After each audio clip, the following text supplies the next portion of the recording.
life, something that a book, something that a school could never have taught me. Life taught me. I wake up 5:30, thank God I'm still alive. Start seeing flashing lights, I guess it's time to shine. It's time to start my day. First thing I do is pray. He says you make a way, just know you'll be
Your champagne wishes and caviar dreams. Welcome inside the Hall of Fame. Now, can you dig that? Welcome inside the Hall of Fame. I'm Booker T, 6-time world champ, 2-time Hall of Famer. Got my man Brad Gilmore here with me. As always, want to thank everybody for stepping inside the Hall of Fame today, getting your champagne wishes, caviar dreams, man. How you feel, dog? How you feel? I'm good, Book. You know, it's been a whirlwind weekend or week, it feels like. I've been going nonstop everywhere. And that's why they had to give us an extra day, you know what I mean, this month. They said, you know what, Brad and Booker are working so hard. We got to give them one more day. You know what I mean? I tell you, man, for everybody, I just want to let everybody know, for everybody thought that I was fired, I'm back. Back at the table, baby.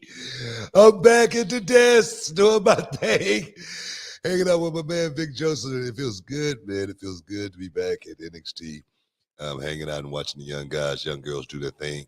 Of course, a lot of people on social media was, making all kinds of stupid comments. Booker T's fired. He's not coming back. I saw that. But guess what?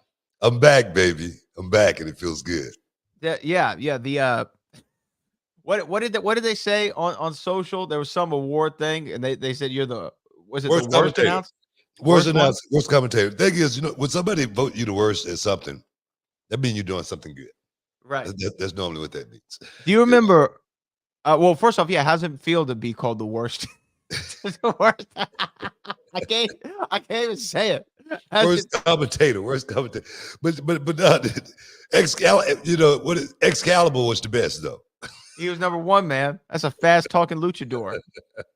So my thing is, man, shout out to him. Hey man, because like I say, most of the people, that was voting, perhaps that had anything to do with that vote, they probably don't have any black friends. They probably never broke bread with a brother. You know what I mean? I talk a certain way. I got a certain cadence. It's just like when I say, what? Yeah. What does that mean? That's just flavor. You know what I'm saying? Oh, yeah, man. That's just flavor. You know what? That's the thing. So I'm not mad. Not one bit. I remember when Halle Berry, remember Catwoman? Did you ever see Catwoman? Yeah. Halle Berry? Mm-hmm. Yeah. You said that. Yeah, I remember that. I like it. I remember she won the Razzie Award for the worst actress in a movie, right? And she actually showed up at the ceremony and she accepted the award for worst actress while holding her Best Actress Academy Award from like the year prior. It was such a flex, man. Yeah. Flex. I mean, like I said, that kind of stuff. It's like I'm like a duck, man. I just let that stuff roll off like water, dog, and I just keep on moving and keep having fun more than anything. Life's Well, too short. Life's too short to be on. I think like these that. are the Observer Awards, and they're voted by the readers of the Observer. A lot of people say it was Meltzer getting back at me because of the Chris Jericho cruise ship incident. I don't think we've ever told that story. Well, I never told that story just because I don't like telling stories like that. But I had a little run in with one Dave Meltzer. You know what I mean? It didn't go too well for him. Let's just say that. I'll leave it at that. And perhaps that's the reason why I got that award. But then again, maybe the people at the Observer, maybe they really feel that way. But my thing is, it doesn't bother me not one bit because guess what? I'm gonna be on TV on Tuesday afternoon, Tuesday evening. I'll be right back. You know what I mean? To the end of the year, y'all gonna be hearing me. I heard Idris Anofe's sister turn the television off when I'm on there talking when they come out for the tag match. Say something about those guys I don't like. Well, guess what? I don't like them. I don't like them at all. You might want to get rid of the television. There's gonna be a whole lot of heat coming towards Anofe and Blade coming up on Tuesday. My thing is, I like those guys. I do. I like them. I just need them to get that mean streak. I need them to get that dog in them. And if they listen to me, they'll understand exactly what I'm saying. Don't think about what's being said on the internet. Don't think about what I'm saying at the table. Come talk to me, and perhaps I'll put you up on game. Put them up on game, BT. That's right. Perhaps I'll put you up on game. Maybe, but games to be sold, not told. Like exactly my point. Exactly my point. You know what I mean? I need something out of this deal. Well, it's good to know you're not fired. That's reassuring to all of our all the NXT audience and the NXT fans. We like to hear that. I'm not fired. We have a Reality Wrestling Last Stand coming up next Saturday. Sold out. Don't forget to say that part. Sold out. Walker, Texas Lawyer Arena, 9300 MF Lowry Expressway. You might still be able to get a general. Are there any general admin standing room only seats? We got a few general admission tickets. Like I said, we're gonna squeeze as many bodies in the Walker, Texas Lawyer Arena that we possibly can, and all the pick your seats. All of those are gone. The configuration, all of those gone. But like I say, it's a good seat in the house, no matter where you are, where you're sitting. In the Walker, Texas Lawyer Arena. So get you one of those general admission, man. Get in there, man, because it's going to be a 30-man rumble. And I'm going to tell you right now. We got so many guys. Brad came to me and it was telling me, man, we need to extend this to a 40-man rumble. Yeah. My thing is, we perhaps could do that, but I'm gonna be needing some sponsors to come on. So if I got some sponsors out there that want to help sponsor 10 more guys for this Rumble and get your name mentioned as part of the Last Stand Rumble, guys, hit us up at realityofwrestling.com. Do it now, and it could be the biggest Rumble in Reality of Wrestling's history. So yeah, hit us up. Well, what was interesting too, though, is when you look at our roster, it's just amazing that we have 40 people we could put in a Rumble. You know what I mean? Wait a minute. As well as we got matches too, guys. We got matches.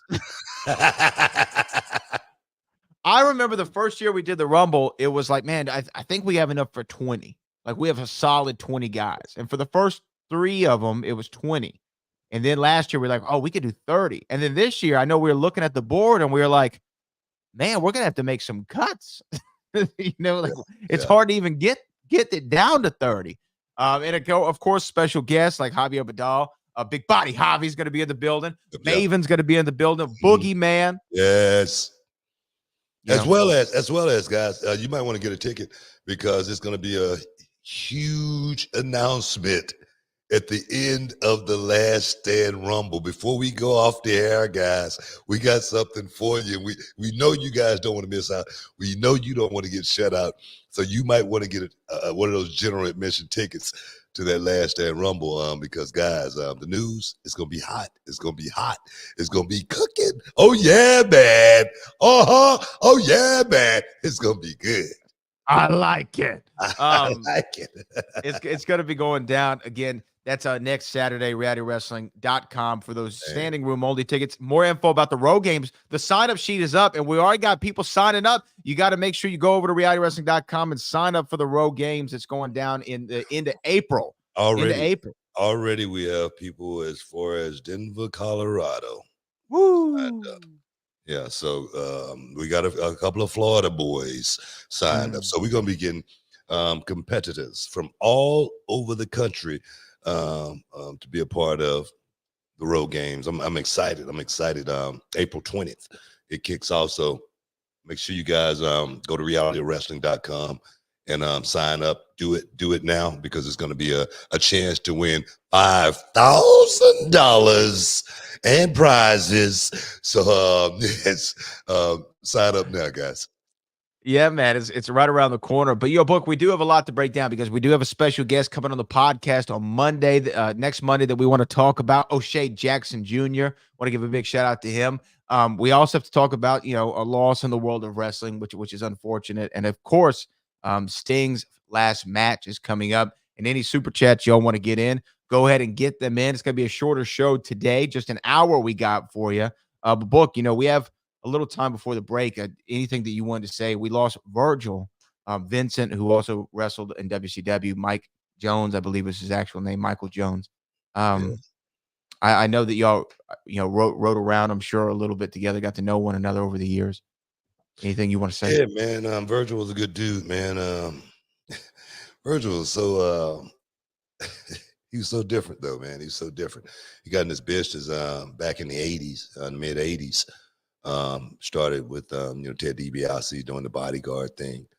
Such a iconic gimmick that he played for so many years. I was like, man, I wish I was Virgil, man. I wish I was Virgil, because Virgil didn't have to do nothing. All he had to do was just stand there. Every now and then, back in the day, the WWF, he would have a match, for Ted DiBiase or whatnot. And then he started actually wrestling, for a minute. And then, of course, coming to WCW, that's why I got a chance to meet Virgil. I didn't know him before he came to WCW. But he was always a good dude, man. He was always, thing is, you just didn't know. It's just like all the stuff that came out on Virgil as of late. Said that he had a couple of strokes. Say he was diagnosed with dementia. I think he was, I think they say he had colon cancer as well. But the thing is, with all of that stuff being said, you didn't know if any of it was true. That's the way Virgil rolled.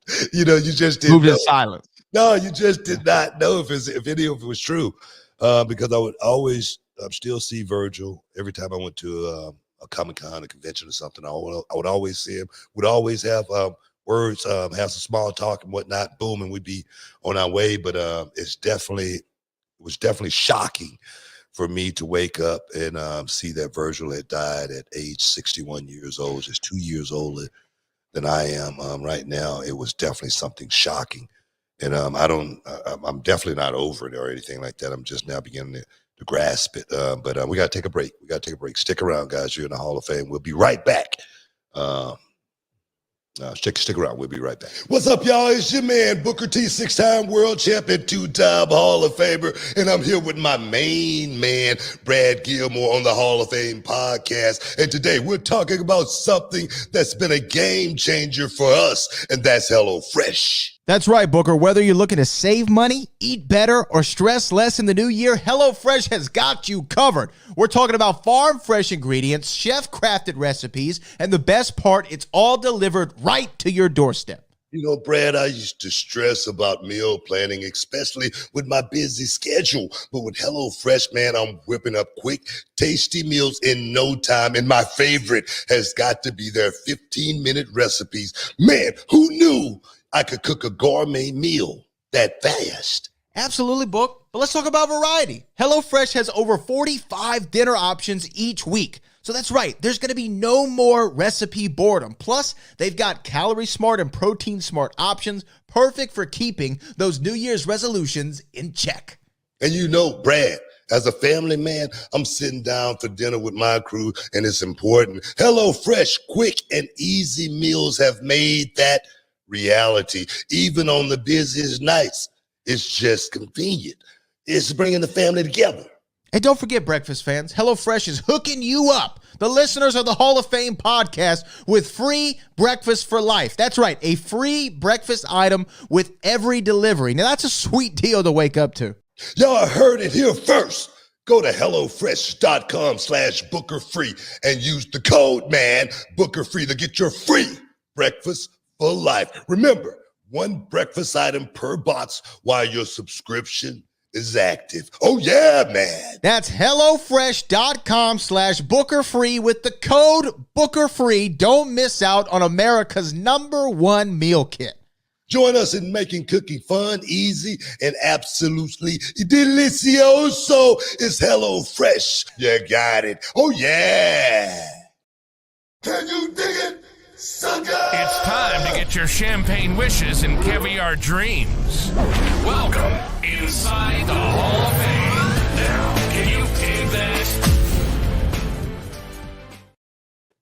Boom. Welcome back inside the Hall of Fame. Just giving Virgil a little praise. Passed away just this week at the age of 61 years old.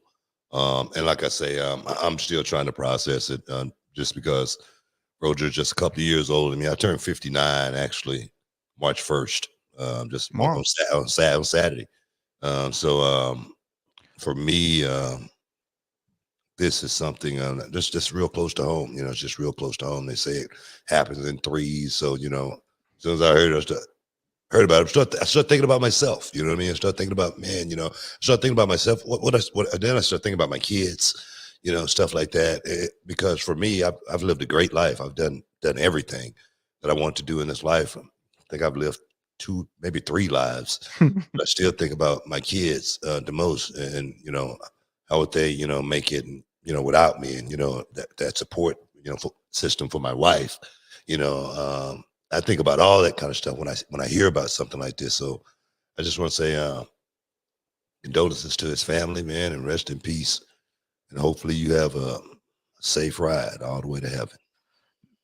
You know, you were talking about the iconic Virgil, you know, the character. And I do remember as a kid the feud he had, you know, when he turned on the $1 Million Man, and, you know, they feuded over that $1 Million championship, which I always thought as a kid it's the coolest looking belt, you know, ever, because, you know, it's gold with the money signs and everything, and then diamonds, and I just remember how cool that was, and again when he went over to WCW as Vincent, I think he was kind of just there, not there. He was kind of there to bolster the NWO, right? To give him that muscle, add another body out there, because he was in the early incarnations of the NWO. I got to meet him one time during WrestleMania weekend in Dallas, you know, and he was very complimentary of you and your brother, and talked about how great y'all were. But he was kind of what was weird was he was kind of to himself. I was going to ask you, is that kind of how he always was? Because at the hotel, everybody's there, everybody and their mother's there. And Virgil was just kind of off, like literally in a corner, just chilling by himself, looking, just people watching, you know, not doing much. And he just seemed like that was kind of his style. You know, I really don't know why that was. You know, Virgil definitely made a huge mark in the wrestling business. He did. He was a iconic character that, you know, millions and millions of people remember just from being that guy, you know, with Ted DiBiase. But I think when Ted and Virgil broke up, it was kind of like a real breakup, you know, because Ted never really did anything with Virgil. Virgil never did anything with Ted after that. Yeah. You know, so I think maybe I don't know, maybe Virgil felt like he was, you know, the black sheep of the family, that, you know, the outcast, the guy on the outside looking in, you know, the guy that didn't get all the praise, you know, after everything, you know, went down, you know, and the gimmick was over with, you know, whatnot. Life goes on. That's just part of the business, of course. But I don't know. Virgil was that guy that was always, you know, off to himself. Even, you know, when I would go to conventions. Virgil would have his table. He would be there. It seemed like it would be isolated, and he would be just there doing his thing. So, nah, man. But his contributions to the business is not something that could be overlooked or anything like that. Even though he wasn't a guy that was going to go out there and give you a 5-star match or anything like that, Virgil's impact on the business for me as a young black person getting into the business, because like I say, Virgil got in like 85. I didn't get into 90, 92. Went to wrestling school in 90, but Virgil, he had already got his feet wet.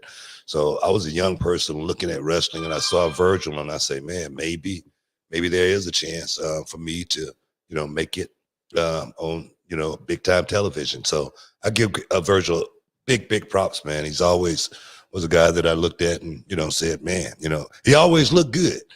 He always was in shape, the bow tie, he always looked jacked, so no, Virgil was definitely an inspiration for me when I was trying to get into this business. And where in WCW, did y'all run into each other? I mean, I know y'all were in the same locker room and stuff, but did y'all have a lot of time together? I mean, we ran into each other. I mean, we talked all the time. I mean, y'all didn't like ride together or anything, right? No, we didn't ride together or anything like that. He may have rode with my brother because my brother was NWO. Right. He might have rode with my brother a few times, but Virgil and I, we never, went down the road together or anything like that. We again, we coming off of Ole Anderson and now Virgil again. It's awful. And 61 is very young, very young. Very, very young, man. It's very, very young. But these days, if you make it past 50, you're lucky, just because so much is going on. You just never know. You never promise tomorrow. And in this business, we hear it all the time. But like I say, that number definitely hits me really, really close. 61 years old. And just let you know, you better try to, do everything you possibly can in this life, because, tomorrow is not promised to us. No, it's not. It's not at all. Rest in peace again to Virgil and to Ole Anderson. But talk about getting into your 60s, which you're approaching. You know what I mean? You're approaching now, man. I'm not there yet. I said I was going to skip my birthday for the next 4 years, so I stay 58. I mean, tomorrow's the day, man. Tomorrow's the day. You officially hit retirement age, I believe. Yeah, the everything kick in. Everything kick in. So I'm good with that part. You're like WCW. I never thought I'd get here, when the retirement money start kicking in, So I'm good. I'm happy. It's one of those bittersweet moments, at the same time. Yeah, it's crazy. And then to think about, there are people out there like, Sting, who's going to be wrapping up the career on Sunday, who's 65? 68. I think he's 65. Which is crazy. He's just 5 years off from the big 7-0. Oh, and he's still jumping off stuff. And he's still jumping off stuff, and he's about to call it a career, man. Yeah. I mean, this is it. Do you think this one sticks? He's 64. 64. Born in 1959. Do you think this one sticks? Or is I think so. I think this one sticks. Wrestling. I don't think you can make a comeback after 65. Hey, man. Come on. Terry was doing it. Terry was doing it. He never retired. He did and didn't. I don't think you can make a comeback after 65. It ain't happening. It ain't happening. No. And I'm interested to see. I don't know if you got to see Dynamite the other night, but he rappelled from the ceiling one last time, like he did back in the day. It was sweet too. It was sweet too. And shout out to the Young Bucks, because they sold it like, oh my God, they sold it like Batman had just entered the arena. Yeah. They were the Joker and the Penguin. That had to be a moment. That had to be a moment for him. Definitely that nostalgic moment that he had to have felt a certain way about it, man. So yeah, that's pretty cool. He said that he could not. He did an interview with Sports Illustrated. He said that there would have been no way to do this last run without Darby Allin and really put Darby over. And he said the only thing he's taught Darby is some psychology stuff to try to help polish him up. But this run really he owes in a lot of regard, and the success of this run to Darby Allin. Does that surprise you at all to hear? Not at all. Not at all. I mean, Sting's a humble dude, man. Sting's humble, man. I mean, you're not going to find too many guys have, a lot of bad things to say about Sting. He's humble, as humble can be. And I'm sure he's feeling, a certain way about this last run, and truly, honestly, I don't think it could have been done without Darby. Darby literally was the guy that was going out there doing a lot of the work, but still representing Sting at the same time, still putting Sting on a pedestal at the same time, still looking at Sting like he's like the ultimate mentor. Like, man, I couldn't have found a better place to land in this business than to be, Sting's right hand man. I mean, come on, can you imagine that as a young kid watching Sting, do his thing for so many years? And next thing you know, you tag team with. It's kind of like you and I. I was going to say, yeah, I can. I can't imagine it. You know what I mean? So I get that 100%, man. So big ups to Sting, man. He's getting ready to, call it a day and ride off into the sunset. And one thing about it, he did it his way. He did it on his own terms. He didn't let anybody tell him he couldn't do it, when so many people told him he couldn't. So big props to Sting. Big props. Yeah, I'm going to be watching this Sunday AEW Revolution, which is going to be Sting's final match in the Greensboro, North Carolina. Also, kind of apropos.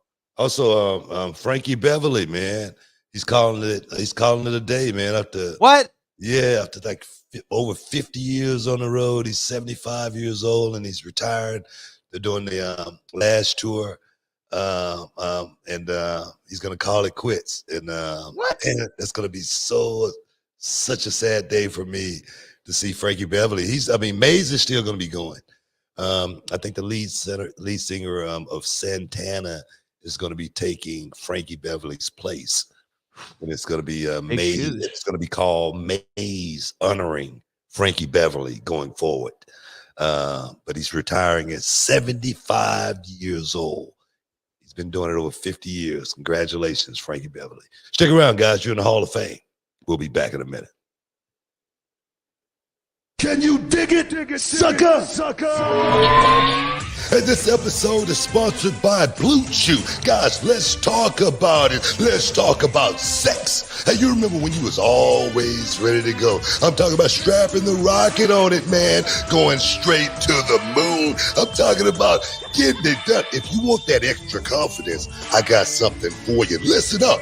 BlueChew.com. Blue Chew is a unique online service that delivers the same active ingredients as Viagra, Cialis, Levitra, but in a chewable tablet at the fraction of the cost. But the great thing, Book, is you can take it any time, day or night, so you can plan ahead or be ready whenever an opportunity arises. The process is simple. You sign up at BlueChew.com, consult with one of their licensed medical providers, and once you're approved, you'll receive your prescription within days. The best part, guys, it's all done online on the internet. So there's no doctor's visit, no awkward conversations, no waiting in line at a pharmacy or any of that. And the thing is, Book, Blue Chew's tablets, they're made right here in the USA and prepared and shipped direct to your door in a discreet package, so no one is the wiser.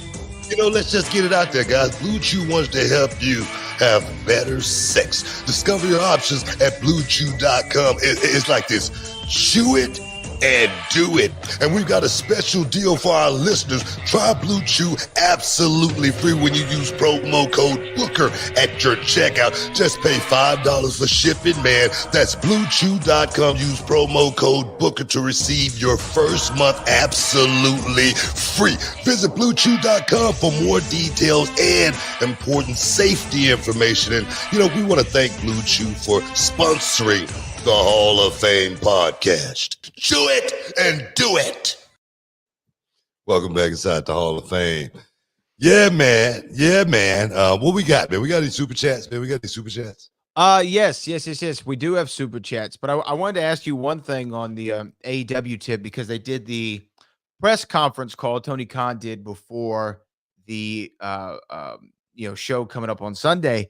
And they mentioned that AEW is looking to probably move to 9 pay-per-views a year. I think they bumped it up to 6 this year, I believe, if my count's right. They want to do 9, maybe even a little bit more per year. Yeah. What do you think? Do you think it's a good move for AEW to have kind of more tentpole events? And it shows faith in the product, I'm sure, from the managerial side. No, it's saying we need to start thinking about making some money. That's what that says. That's what that tells me. That means we need to bump it up. It's just like reality wrestling. We bumping up the ticket prices. We got some big events coming up. So we gotta bump the ticket prices up a little bit. Just a bump, just a little bit. But I think that's what that is more than anything. I think they're saying that, guys, we need to create more revenue. We need to sell more merch. We need to get more interest in this product. So moving that number up it seems like that's business related to me. I could be wrong, but it seems like, yeah, man, we after what, 4 years now? Yeah. It's time to start making some money.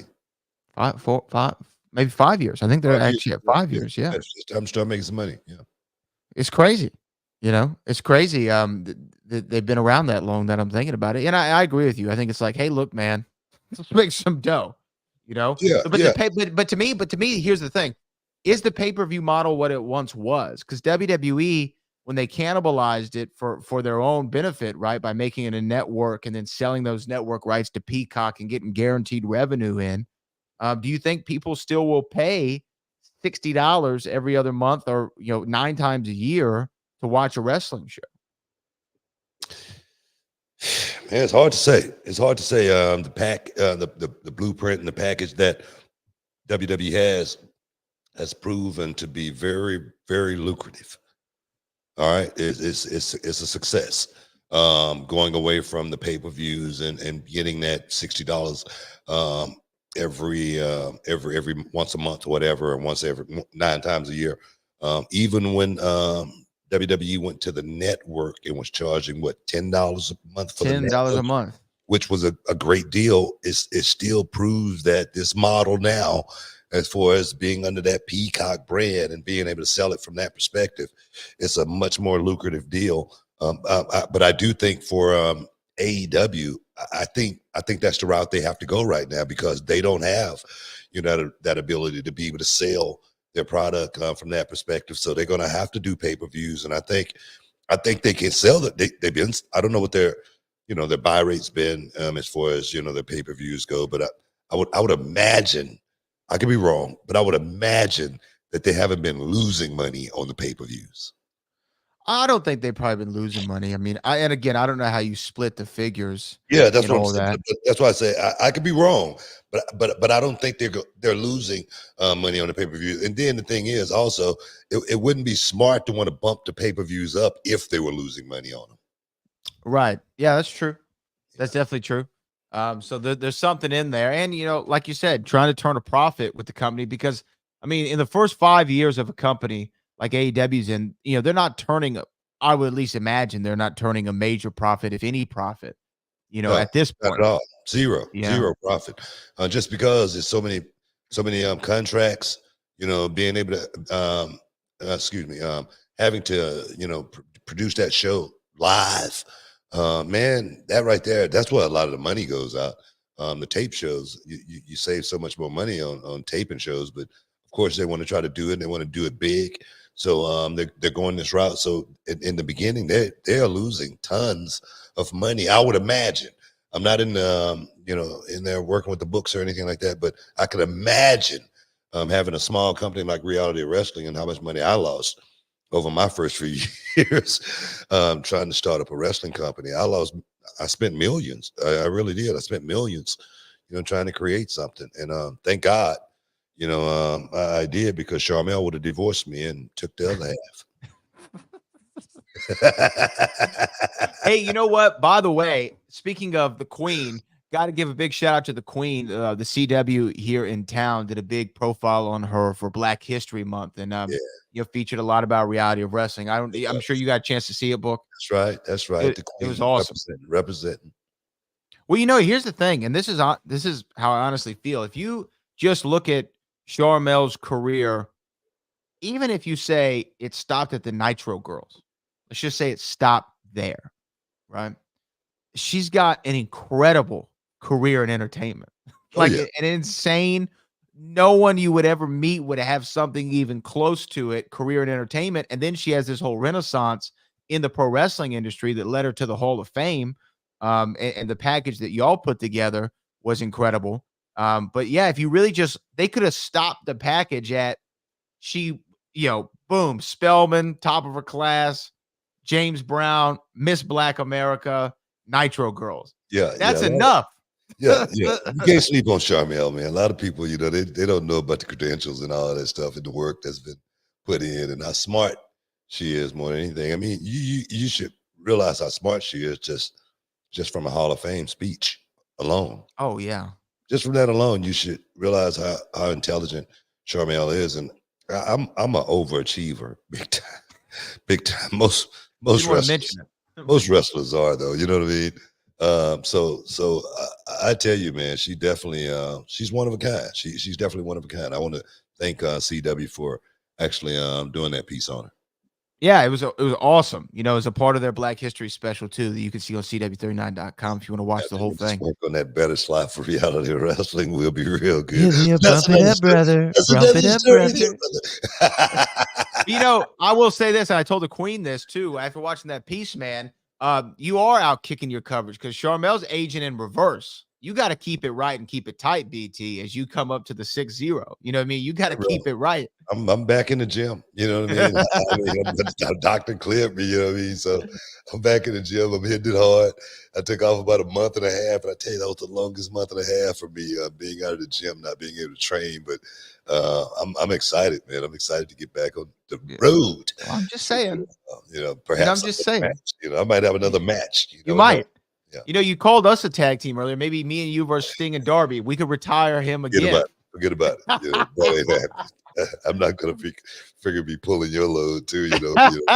I'd be sucking wind. That's what I'm saying. I'm like, nah, hell no, that ain't gonna happen. Look, I had a brief shining moment in last year's Last Stand. You can admit to you know what? Yeah. It was like Michael Cole's moment. Yeah. No, it was better than Michael. It was quick. It was quick, but it was better than Michael Cole. Shout out to Michael Cole, but it was better than Michael Cole's moment in the Rumble. You know, they asked Pat McAfee, who's another broadcast colleague of yours. He was on the All the Smoke podcast, and he just put this clip out, or they did. They asked him, so you're going to be at WrestleMania? You're going to wrestle at WrestleMania this year? He goes, I'm pretty sure that's going to be a no, because as I get older, I need more stuff for my body to keep it looking right. And he goes, and they test over there. And I'm probably taking all the stuff they test for.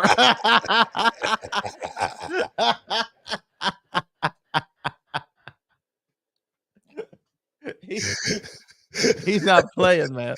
I get it, man. He's like, they're testing for all this. Hey, bro. You got to keep yourself right, man. You got to keep yourself right all the time.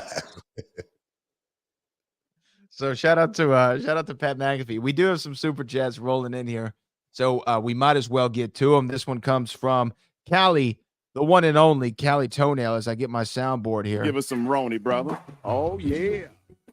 Off top, happy early birthday, BT. One love. Who you with?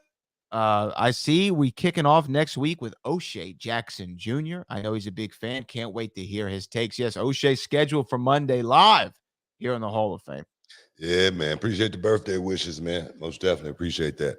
But yeah, it's gonna be big next week. O'Shea's got a lot to get off his chest, and he's gonna get it off his chest right here inside the Hall of Fame with my man Brad Gilmore and I. So we're looking forward to it, man. We're really looking forward to that interview.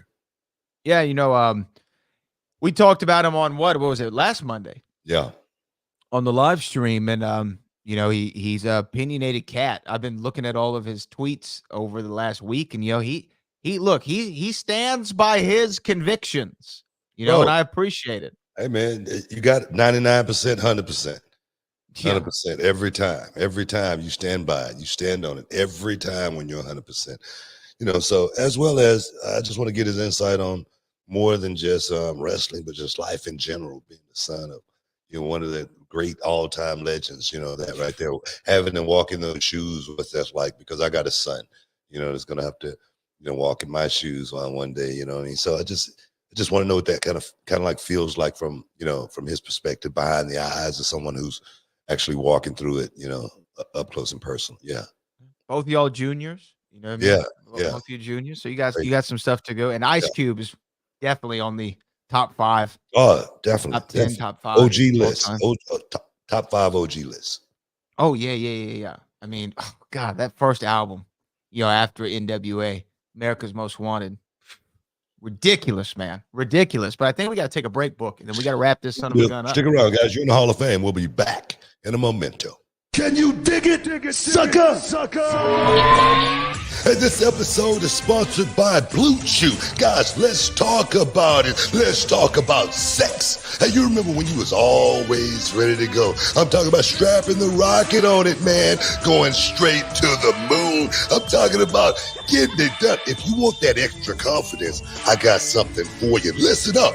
Blue Chew.com. Blue Chew is a unique online service that delivers the same active ingredients as Viagra, Cialis, Levitra, but in a chewable tablet at the fraction of the cost. But the great thing, Book, is you can take it any time, day or night, so you can plan ahead or be ready whenever an opportunity arises. The process is simple. You sign up at BlueChew.com, consult with one of their licensed medical providers, and once you're approved, you'll receive your prescription within days. The best part, guys, it's all done online on the internet. So there's no doctor's visit, no awkward conversations, no waiting in line at a pharmacy or any of that. And the thing is, Book, Blue Chew's tablets, they're made right here in the USA and prepared and shipped direct to your door in a discreet package, so no one is the wiser. You know, let's just get it out there, guys. Blue Chew wants to help you have better sex. Discover your options at BlueChew.com. It's like this.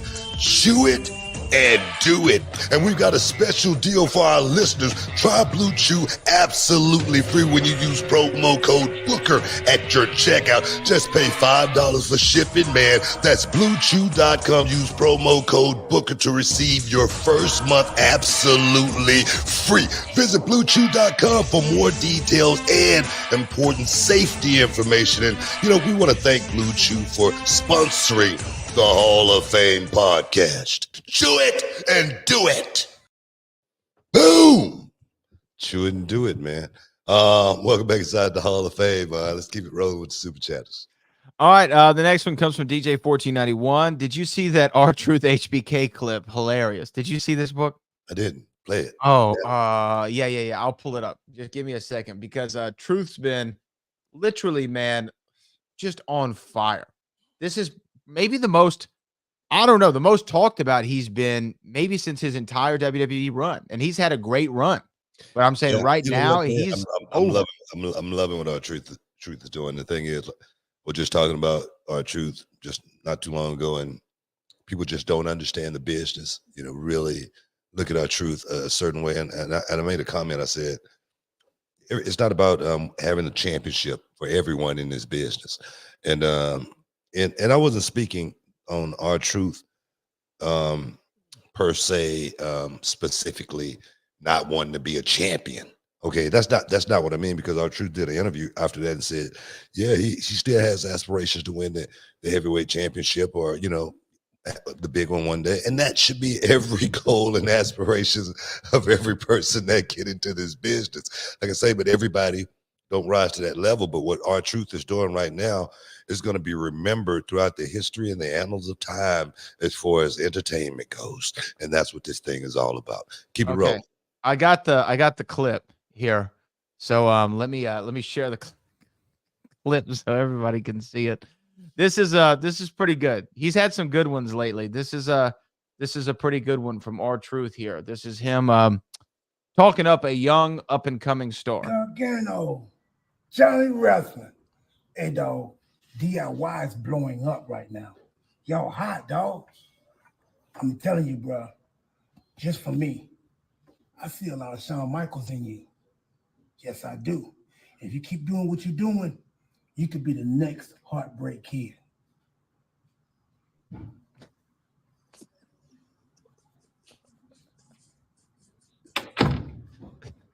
He going to call Ciampa right now.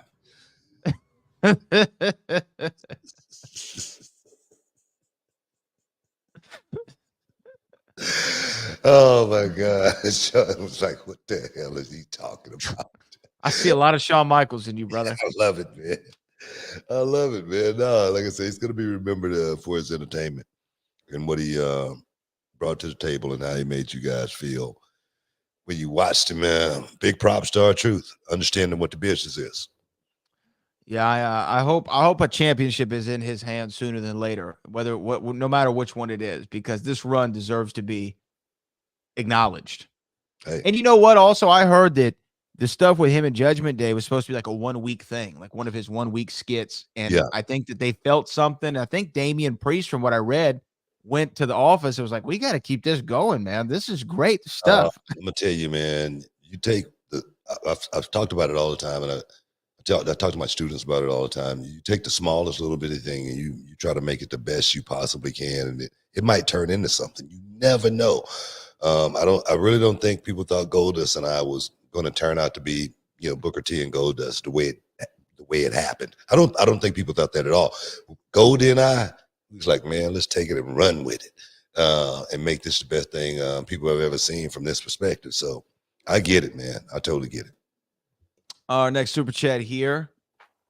Super chat comes from John JID 999. Who was able to get more heat in their career as a manager, Jim Cornette or Jimmy Hart? I feel like they were equally hated as much in their day. I got to give Cornette this one, man. Yeah, you got to get Cornette the medal for, as far as getting more heat. Yeah. Jimmy did a whole lot, but I don't think he got nowhere near as much heat as Jim Cornette generated. Jim Cornette was a heat magnet, and that was his job, to go out and get the most heat we possibly can in a matchup. So I give that award to Jim Cornette. Yeah, and Jimmy Hart was great at his job. He annoyed you, and he was like that gnat that wouldn't go away, that mosquito that kept biting you. But Cornette was like, you hated that guy. You were like, if somebody doesn't shut him up right now, I'm about to jump over the guardrail. He was a heat magnet, so yeah, he get that trophy. Yeah, I don't know if you're still a heat magnet. He's still a heat magnet. You ever see the podcast Drink Champs with Noriega? No. They do a game where it's called, I can't remember what it's called, but they ask you, like, for instance, like, NWA or Outkast, like which one, if you go and pick one, I've seen that before. Yeah. Okay. So maybe we should do a version of that one day here in the Hall of Fame, because I like that question. We can do that. You'd be down for that? Fame or shame? Oh yeah. Okay. We'll do we could do some fame or shame next week. Breland, oh man, come Sunday, it's gonna be on like a steaming pot of neck bones. I'm talking about cooking 6 to 7 days with the meat falling off the bone. Come Sunday. Sunday. Yeah, you ain't lying. You ain't lying. Shucky ducky quack quack on that one right there, dog. That's one of my favorite lines too, man. That's one of my first lines. As far as the meat falling all off the bones, it's gonna be on like a steaming pot of neck bones. Cooking, man, cooking. That was Harlem Heat at its finest right there. So big ups, man. Appreciate it. Where did y'all? Is that something y'all freestyled, or like who came up with that? Did you get it from a movie or something? It's on like neck bone. I don't know. Maybe my brother might have made that one up. Yeah, it's great. My brother might have made on like neck bone up. Yeah, that sounds like a Stevie Ray line. The old mop flop, you know what I mean? That's a Stevie line? That's a Stevie line too, yeah. Yeah, but the old like neck bone. Yeah, I think my brother, I remember saying my brother saying it in a promo one time. He said, it's gonna be on like neck bone now. And I was like, yeah, okay. That's what I remember about on like neck bone. Yeah, my brother started saying that first. I didn't know he came up with a old mop flop. I say that all the time. Old mop flop, brother. Okay, cool. Shout out to Stevie Ray. Here we go. The next one is from Cali Toenail again. Logan Paul and AJ Styles got one hella receipt coming at WrestleMania. That RKO at the Chamber was man, but that brass knuckle punch, he shouldn't have done that. Hey man, Logan Paul's doing good work, man.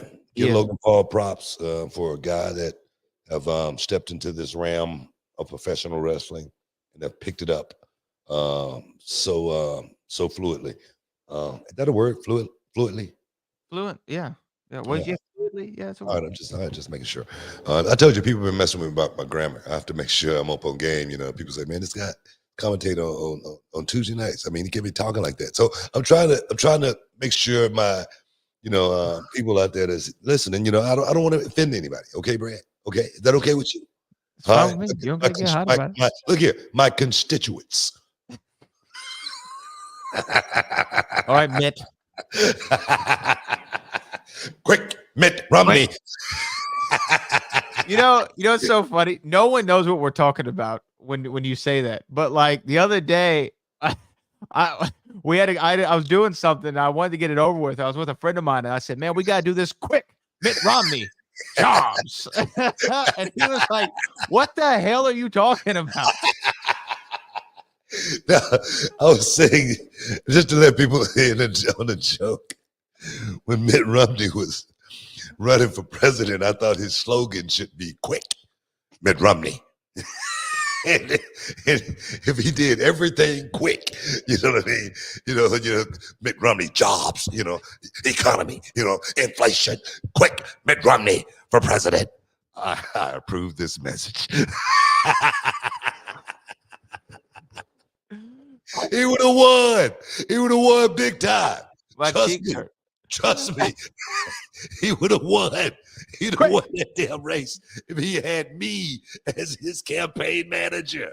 I'm telling you. Quick. I love that, man. You loved it, right? You still. I said it, but I'm not lying to you. red. I said it the other day. Right? I said it the other day. It made me laugh so hard the other day. Quick. We got to do it quick. Mitt Romney. Jobs. Mitt Romney inflation. Jobs. Quick, Mitt Romney infrastructure. It's a winning slogan. Bro, it's a winning slogan, man. I'm telling you, bro. He would have won hands down if he'd have just used it. But, we got one more. I didn't get a chance to pitch it to him, but go ahead. Let's get this. We got one more super chat before we got to get out of here. This is from Big Breezo. I was a Goldust fan. What was he like, Book? Goldie, good people, man. That's my brother. That's my brother from another mother. We were supposed to be doing some autograph stuff here coming up next month, but we got to postpone it to later on mid-year, sometime like that. But that's truly my brother, man. Whatever Goldie needs from me, all he has to do is make the phone call, and I'm gonna be there for him every single time, because I know if it was vice versa, he'd be there for me. I love that dude, man. I love Goldust. I love Dustin Reynolds, man, as well as his brother, and I loved his dad as well, man. The whole family was a big part of my success in this business. So yeah. But I know we got to get out of here. We actually got one more super chat that just came in. Let me just do it. This from Room Shaker 91. Jada Parker. Hottie Biscotti. You're on the Scotty list. Oh, yeah, man. Give me a hot cup of biscotti. Who are you talking about? Jakara Jackson. No. Oh, I'm thinking about that was called a Freudian slip, Book. Jada Parker. You know what, Jada Parker? But I'm going to tell you, man. Jakara, yes. Man. Yes. Everybody's on the list. My eyes work. My eyes still working. Hey, guys, we got to get out of here before I get in trouble. Quick, we got to get out of here before Charmel comes running up here. But I want to thank everybody for stepping inside the Hall of Fame. In your champagne, which is caviar dream. Appreciate you, Brad, for almost getting me divorced. But we got to get up out of here. We love you. Till next time. Peace. We out.